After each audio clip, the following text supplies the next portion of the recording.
Hello दोस्तों, channel में आपका फिर से स्वागत है। पिछली एपिसोड में हमने सपोर्ट और रेजिस्टेंस के बारे में बेसिक कॉन्सेप्ट्स पर चर्चा की है। इस वीडियो में हम सपोर्ट और रेजिस्टेंस लेवल्स के हाई कॉन्सेप्ट्स की तलाश में एक कदम और आगे बढ़ेंगे। हम सीखेंगे कि यह कैसे निर्धारित किया जाए कि कोई लेवल्स टूटेगा या नहीं, और यह भी चर्चा करेगा कि सपोर्ट और रेजिस्टेंस का उपयोग करके ट्रेडिंग कैसे करें, यानी अगर हमें ब्रेकआउट्स का ट्रेड करना चाहिए या हमें रिवर्सल्स का ट्रेड करना चाहिए। और अंत में हम उन ट्रेड्स को खोजना सीखेंगे जिन्हें अन्य ट्रेडर्स नोटिस करने में विफल रहते हैं। आइए तुरंत शुरू करें। पहला और सबसे महत्वपूर्ण सवाल यह है कि कैसे पहचानें कि कोई सपोर्ट या रेजिस्टेंस लेवल कब टूटेगा। जब आप रेजिस्टेंस लेवल में हाई लोज की एक श्रृंखला देखते हैं तो आपको रेजिस्टेंस पर बेचने से बचना चाहिए। इसका कारण बहुत ही सरल है। मैं आपको एक उदाहरण देता हूँ। मान लीजिए कि आपके हाथ में यह हथौड़ा है जो बहुत बड़ा और मजबूत है, और आपके ठीक सामने एक ब्रिक की दीवार है। आप हथौड़ा लेते हैं और आप उसे बार बार दीवार से टकराते हैं। मैं आपसे पूछना चाहता हूँ कि क्या ब्रिक की दीवार के बने रहने की संभावना है या इसके टूटने की संभावना है। कॉमन सेंस आपको बताएगा कि ब्रिक की दीवार टूटने की संभावना अधिक है। और यह बिल्कुल वही कॉन्सेप्ट है जब एक शॉर्ट पीरियड के भीतर एक रेजिस्टेंस लेवल का कई बार टेस्ट किया जाता है। संभावना है कि रेजिस्टेंस लेवल टूट जाएगा। मुझे 100% यकीन नहीं है कि लेवल टूटने वाला है, क्योंकि ट्रेडिंग में कोई भी 100% निश्चित नहीं हो सकता है, लेकिन रेजिस्टेंस लेवल के टूटने की संभावना अधिक है।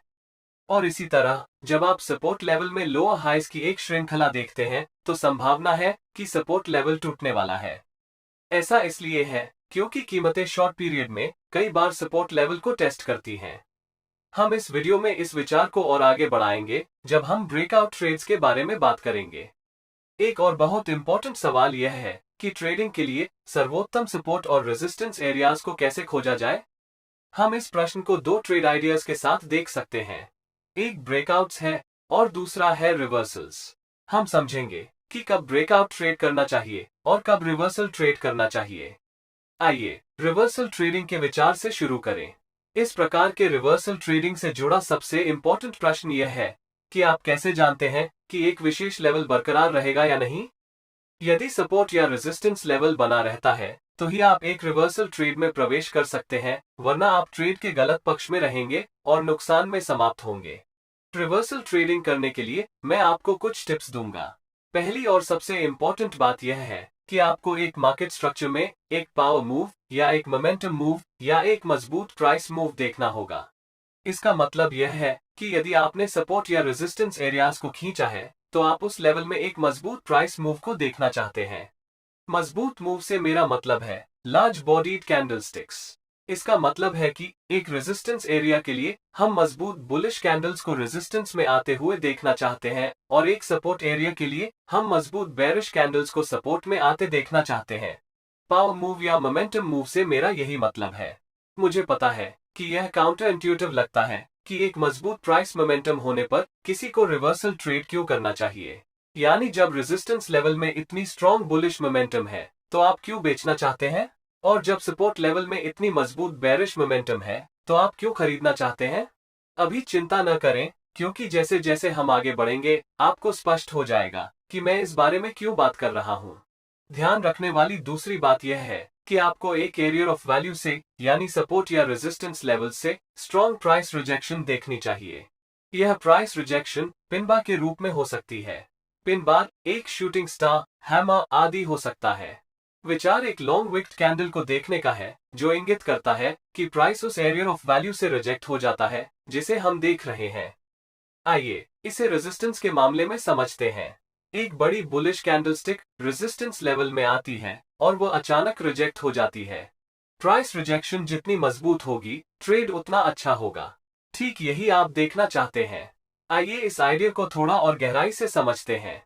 इनिशियली मैंने मेंशन किया है कि हमें सपोर्ट या रेजिस्टेंस के एरियाज में एक मजबूत मोमेंटम मूव या पावर मूव को देखने की जरूरत है। पहले मैं समझाता हूं कि आप सपोर्ट या रेजिस्टेंस लेवल्स पर लार्ज बॉडीड कैंडलस्टिक्स को क्यों देखना चाहते हैं। मान लीजिए कि जब आप रेजिस्टेंस एरिया को देखते हैं और जब आप उस रेजिस्टेंस लेवल पर एक मजबूत प्राइस मूव देखते हैं, इस पॉइंट पर अपने आप से पूछें कि वास्तव में रेजिस्टेंस लेवल क्या है। पिछले वीडियो में हमने डिस्कस की थी कि एक रेजिस्टेंस एक प्राइस लेवल है जो मार्केट प्राइसेस को ऊपर बढ़ने से रोकता है, या बस यह एक ऐसा लेवल है जहां सप्लाई अधिक होती है।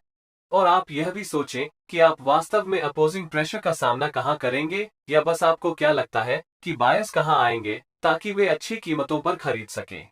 यदि आप एक अच्छी प्राइस लेवल के बारे में सोचते हैं जिसमें बायर्स आएंगे, और यदि आप चार्ट को देखते हैं, तो संभावना है कि बायर्स हमेशा सपोर्ट के एरिया में खरीदना पसंद करेंगे। यह एक ऑब्वियस मार्केट लेवल है जहां बायर्स किसी विशेष सपोर्ट लेवल पर कीमत के दोबारा रीटेस्ट होने या रिवर्सल होने की प्रतीक्षा कर सकते हैं ताकि वे खरीद सकें या वे लॉन्ग एंट्री ले सकें। इसके अलावा रेजिस्टेंस लेवल से प्राइस रिजेक्शन इंगित करती है कि बायर्स हाई प्राइसेस पर खरीदने को तैयार नहीं हैं, और यह एक शॉर्ट ट्रेड करने का सबसे अच्छा समय है। दूसरा कारण यह है कि एकमात्र एरिया जहां आपको बायर्स के बाजार में वापस आने से डरना पड़ता है वो सपोर्ट लेवल है। रेजिस्टेंस लेवल पर एक शॉर्ट ट्रेड लेने का एडवांटेज यह है कि आप सपोर्ट और रेजिस्टेंस लेवल्स के बीच के अंतर का लाभ उठा सकते हैं ताकि एक उच्च रिवॉर्ड टू रिस्क प्राप्त किया जा सके। हालांकि क्या होगा यदि आपको एक विशेष लेवल पर एक मजबूत प्राइस मूव या प्राइस मोमेंटम नहीं मिली है? इसके बजाय आपको जो मिलता है वो इस तरह के बहुत सारे प्राइस स्विंग्स के साथ एक बहुत ही चॉपी प्राइस मूव है, तो रेजिस्टेंस लेवल से शॉर्ट करना एक अच्छा आइडिया नहीं है। अब अपने आप से वही सवाल पूछें कि अपोजिंग प्रेशर कहां से आएगा, यानी बायर्स को अच्छी बाय प्राइस कहां से मिलेगी। इस मामले में यह प्राइस संभावित रूप से इन स्विंग प्राइस लेवल्स पर हो सकती है। एक ट्रेडर के लिए इसका क्या अर्थ है जो रेजिस्टेंस से शॉर्ट करने की सोच रहे हो?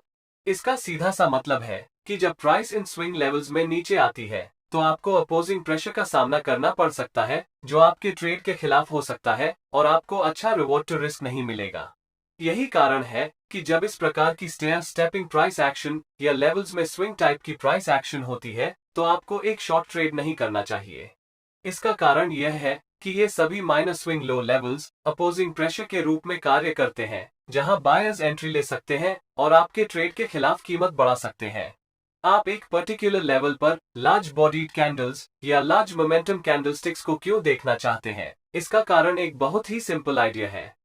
अक्सर जब एक मजबूत प्राइस मूव होती है, उदाहरण के लिए एक रेजिस्टेंस लेवल में एक मजबूत बुलिश प्राइस मूव होती है, तो अधिकांश ट्रेडर्स केवल ब्रेकआउट्स पर बाइंग करना चाहेंगे। मुझे यकीन है कि आपने शायद इसे स्वयं किया होगा। जब एक मजबूत मोमेंटम मूव होती है तो आप सोच रहे होंगे चलो ब्रेकआउट पर खरीदते हैं, बाजार में मोमेंटम आ रही है और यह रैली करना जारी रखेगा। तो उस पॉइंट पर सरल निर्णय इसे खरीदना है। अब यहीं से कहानी में ट्विस्ट आता है। आप अपना स्टॉप लॉस कहां रखेंगे? चूंकि आप एक ब्रेकआउट ट्रेड ले रहे हैं, इस बात की बहुत अधिक संभावना है कि आप इसे रेजिस्टेंस के तहत रखेंगे, शायद रेंज के बीच में या रेंज में कहीं नीचे या सपोर्ट लेवल से भी नीचे। यह इंपॉर्टेंट क्यों है? इसका मतलब यह है कि यदि ब्रेकआउट फेल हो जाता है तो यह स्टॉप लॉस ऑर्डर के इन सभी क्लस्टर्स को हिट करने जा रहा है जिन्हें रेजिस्टेंस लेवल्स के तहत रखा गया है। और अगर ध्यान दें तो स्टॉप लॉस ऑर्डर्स के ये क्लस्टर्स क्या हैं जो रेजिस्टेंस लेवल के नीचे वेट कर रहे हैं? वे केवल मार्केट से बाहर निकलने या उन पोजीशंस को स्क्वायर ऑफ करने के ऑर्डर्स हैं जो उन ब्रेकआउट ट्रेडर्स द्वारा रखे गए थे जिन्होंने स्टॉक पर लॉन्ग ट्रेड्स लिए गया था। इसका मतलब है कि ये वास्तव में सेल स्टॉप लॉस ऑर्डर्स हैं जो बाजार में और सेलिंग प्रेशर को प्रेरित करेगा। मार्केट स्ट्रक्चर में बुलिश मूव जितनी मजबूत होगी उतने ही अधिक ब्रेकआउट ट्रेडर्स नए ट्रेडों में प्रवेश करेंगे और अधिक बाइंग होगी। बदले में अधिक बायर्स का अर्थ है रेजिस्टेंस लेवल के नीचे अधिक सेल स्टॉप लॉस ऑर्डर्स होगा। और यदि कोई प्राइस रिवर्सल होता है या यदि प्राइसेस वापस नीचे की ओर उलट जाती है तो यह इन ब्रेकआउट ट्रेडर्स के सभी सेल स्टॉप लॉस ऑर्डर्स को हिट करेगा। याद रखने वाली एक और महत्वपूर्ण बात यह है कि कीमत किसी पर्टिकुलर लेवल से जितनी देर दूर रहती है, ट्रेड उतना ही बेहतर होता है। और ऐसा क्यों है? बात यह है कि जितनी देर तक प्राइस एक पर्टिकुलर लेवल से दूर रहती है, उतना ही यह हायर टाइम फ्रेम वाले ट्रेडर्स का ध्यान आकर्षित करेगा। उदाहरण के लिए, यदि प्राइस ने पिछले 3 महीने या 6 महीने या 1 वर्ष के लिए डेली टाइम फ्रेम पर 150 रुपए के प्राइस लेवल का टेस्ट नहीं किया है, तब आप सुनिश्चित हो सकते हैं कि यह पर्टिकुलर लेवल वीकली पीरियड या मंथली टाइम पीरियड पर भी देखा जा सकता है। और इस कारण से हाई टाइम फ्रेम से अधिक ट्रेडर्स इन प्राइस लेवल्स पर अधिक ध्यान देना शुरू कर देंगे, और इसीलिए आप एक मजबूत प्राइस रिजेक्शन या उस लेवल पर एक रिवर्सल प्राप्त कर सकते हैं जिसका हाई पीरियड में टेस्ट नहीं किया गया है। ठीक है, अब आइए ब्रेकआउट ट्रेड्स की पहचान करना सीखें। अधिकांश नौसिखिया ट्रेडर्स रिवर्सल्स की तुलना में अधिक ब्रेकआउट्स का ट्रेडिंग करते हैं। जब वे एक मजबूत प्राइस मूव देखते हैं तो वे सोचते हैं कि कीमतें चांद पर जाएंगी और वे ब्रेकआउट खरीदने में कूद जाएंगे। अगले ही पल प्राइसेस रिवर्स हो जाती है और ऑपोजिट डायरेक्शन में एक मजबूत रिवर्सल होता है। ये सभी ट्रेडर्स ट्रेड के गलत पक्ष में फंस जाएंगे और इसके परिणामस्वरूप उनका स्टॉप लॉस हिट होगा, जिससे कीमत और भी डिक्लाइन हो जाएगी। आपको सपोर्ट और रेजिस्टेंस पर ब्रेकआउट्स का ट्रेड कब करना चाहिए?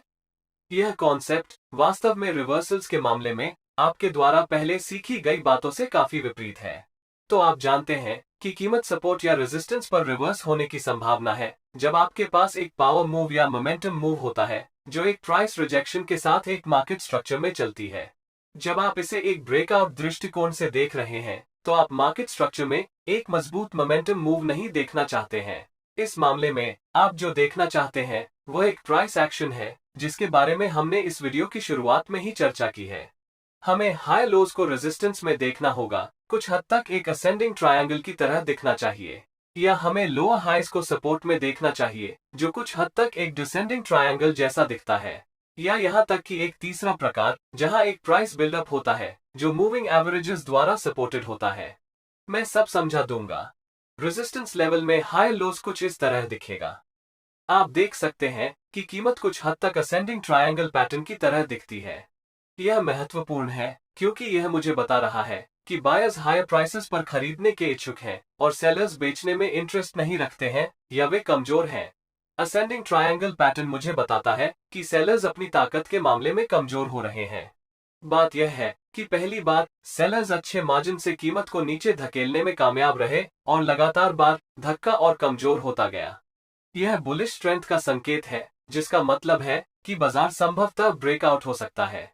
इस उदाहरण में आप रेजिस्टेंस से शॉर्ट नहीं करना चाहते हैं क्योंकि नंबर 1 आपके पास रेजिस्टेंस स्ट्रक्चर में मोमेंटम मूव नहीं है, और नंबर 2 यदि आप रेजिस्टेंस से शॉर्ट ट्रेड लेते हैं तो बायर्स संभावित रूप से इन इंटरमीडिएट स्विंग लेवल्स से आ सकते हैं जो कि फॉर्म किए गए हैं, और इसका परिणाम यह है कि आप अपने स्टॉप लॉस को हिट करेंगे। इसी तरह आइए लोअर हाइज को सपोर्ट लेवल में देखें जो लगभग एक समान कॉन्सेप्ट है। यह मुझे बताता है कि सेलर्स नियंत्रण ले रहे हैं और वे और भी लोअर प्राइसेस पर बेचने को तैयार हैं। यदि हम इसे प्राइस एक्शन के दृष्टिकोण से देखते हैं तो यह आपको बता रहा है कि बायर्स भी कमजोर हो रहे हैं, क्योंकि यह एक ऐसी स्थिति है जहां खरीदार मुश्किल से कीमत को ऊपर की ओर धकेलते हैं और अगले स्विंग्स के दौरान प्राइसेस पिछले स्विंग हाइज के संबंध में लोअर क्लोज हो जाती हैं क्योंकि बायर्स इसे और अधिक धक्का देने में सक्षम नहीं थे। पिछले मामले की तरह आपको इस स्थिति में लॉन्ग ट्रेड्स नहीं करना चाहिए क्योंकि सेलर्स डोमिनेंट हैं और इस बात की अधिक संभावना है कि बाजार नीचे गिरेगा। और यदि आप लॉन्ग पोजीशन लेके चलते हैं तो असेंडिंग ट्रायंगल के फॉर्मेशन के दौरान स्विंग लेवल्स बनते हैं जहां सेलर्स संभावित रूप से आ सकते हैं, और इसका परिणाम यह होगा कि आप अपने स्टॉप लॉस को हिट कर देंगे। आप देख सकते हैं कि प्राइस एक्शन वास्तव में काफी दिलचस्प है, जहां एक पक्ष मजबूत होता जा रहा है जबकि दूसरा पक्ष कमजोर होता जा रहा है। अब आइए तीसरे टाइप की चर्चा करें जहां एक बिल्डअप को मूविंग एवरेजेस द्वारा सपोर्ट किया जाता है। इस मामले में प्राइस एक प्रमुख रेजिस्टेंस या सपोर्ट लेवल पर आ सकती है और कीमत वहां कंसोलिडेट होती है। यदि आप 20 पीरियड या 50 पीरियड की मूविंग एवरेजेस चार्ट में लाते हैं तो आप देख सकते हैं कि मूविंग एवरेजेस प्राइस का सपोर्ट कर सकती है और रेजिस्टेंस के रूप में भी कार्य कर सकती है। ऐसा लगता है कि बाजार वास्तव में मूविंग एवरेजेस का रिस्पेक्ट कर रहा है और यह ब्रेकआउट के लिए तैयार हो रहा है। इसलिए यदि आप बिल्डअप या माइनर कंसोलिडेशन पाते हैं जब कीमत सपोर्ट या रेजिस्टेंस लेवल्स तक पहुंच जाती है, तो यह हमेशा एक संकेत होता है कि कीमत ब्रेकआउट या ब्रेक डाउन होने वाली है। आइए अब अंतिम प्रश्न पर चलते हैं, सपोर्ट और रेजिस्टेंस ट्रेडिंग के अपॉर्चुनिटीज कैसे प्राप्त करें जिन पर अधिकांश ट्रेडर्स का ध्यान नहीं जाता है। यह बहुत सरल कॉन्सेप्ट है। यदि आप एक ट्रेडर हैं जिसकी trade entry daily time frame पर है तो आपको वीकली टाइम फ्रेम की तरह एक हायर टाइम फ्रेम तक जाना होगा और एक बिल्डअप या टाइट कंसोलिडेशन की तलाश करनी होगी, क्योंकि जब हायर टाइम फ्रेम एक टाइट कंसोलिडेशन बना रही है तो संभावना है कि आप डेली टाइम फ्रेम की तरह लोअर टाइम फ्रेम पर सपोर्ट रेजिस्टेंस ट्रेडिंग के अवसर पा सकेंगे। एक और उदाहरण लेते हैं। यदि आपकी ट्रेडिंग टाइम फ्रेम 1 घंटे की टाइम पीरियड है तो आपको डेली टाइम फ्रेम जैसे हाई टाइम फ्रेम पर बिल्डअप की तलाश करनी चाहिए। और यदि आप डेली टाइम फ्रेम पर एक टाइट कंसोलिडेशन का स्पॉट करते हैं, तो 1 घंटे की टाइम फ्रेम पर आपको सपोर्ट और रेजिस्टेंस ट्रेडिंग के अवसर खोजने में सक्षम होना चाहिए। यह एक बहुत अच्छी टेक्निक है जिसका उपयोग आप बाजार में सपोर्ट और रेजिस्टेंस ट्रेडिंग के अवसरों को खोजने के लिए कर सकते हैं। आप 15 मिनट या 5 मिनट की टाइम फ्रेम्स जैसे लोअर टाइम फ्रेम्स का भी उपयोग कर सकते हैं। ध्यान रखने वाली एकमात्र बात यह है कि उचित रूप से एक हाई टाइम फ्रेम का चयन करें और एक हाई टाइम फ्रेम पर एक टाइट कंसोलिडेशन खोजें, ताकि आप लोअर टाइम फ्रेम में सपोर्ट और रेजिस्टेंस ट्रेडिंग के अवसर पा सकें। अब इस वीडियो के लिए बस इतना ही। मुझे आशा है कि अब आपको सपोर्ट और रेजिस्टेंस के बारे में अच्छी क्लैरिटी है और अब आप इन 2 वीडियो से सपोर्ट और रेजिस्टेंस ट्रेडिंग के बारे में भी जानते हैं। दोस्तों, आज के लिए बस इतना ही। अगर आपने आज कुछ नया सीखा है तो कृपया इस वीडियो को लाइक करें और अपकमिंग कोर्सेज के लिए चैनल को सब्सक्राइब करें।